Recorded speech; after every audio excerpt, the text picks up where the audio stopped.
Well, the swift vaccine rollout in some countries has led to a return to a near-normal life. In Israel, people no longer have to wear masks outside, while in the UAE, vaccinated football fans can now attend games and nightclubs have reopened. But elsewhere, countries that had effectively achieved herd immunity are seeing a third wave of cases. From Chile to Bahrain, figures are rising, and the coronavirus continues to kill an average of 10,000 per day worldwide. So what is really happening? Dr. John Oluwole joins us from the United Arab Emirates. He's a specialist neurologist at King's Hospital London in Dubai. Thank you for joining us on the program. Thank you. Good evening. Good evening. What's the situation in the UAE, and would you say the numbers have gone up or come down after the success being recorded in its vaccination program?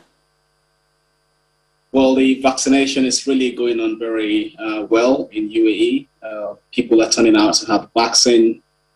So far, about 12 million doses have been given, and about 4 million people have been fully vaccinated. And we're already seeing the impact of the vaccination. The number of cases have gone down dramatically.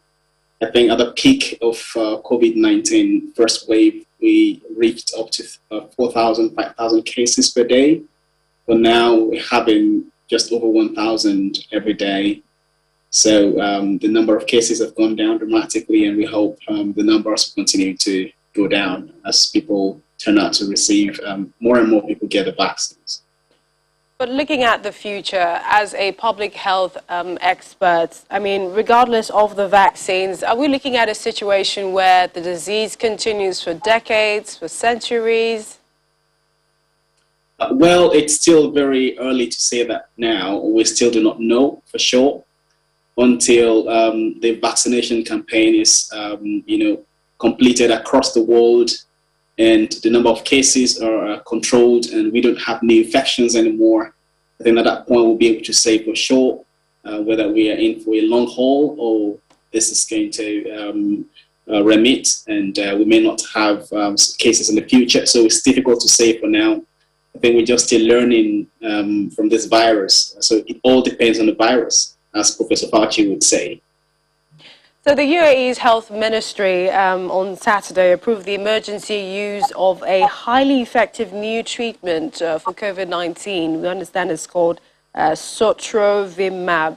Tell us about the drug and its efficacy in the COVID-19 virus.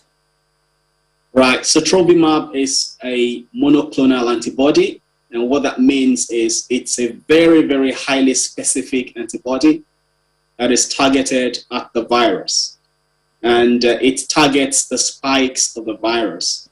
So from the understanding we have so far, for the virus to be able to infect cells in the body, it needs to attach its spikes to those cells and gain entry into the cells. So this antibody is designed to block the spikes and stop the virus from gaining entry into the cells.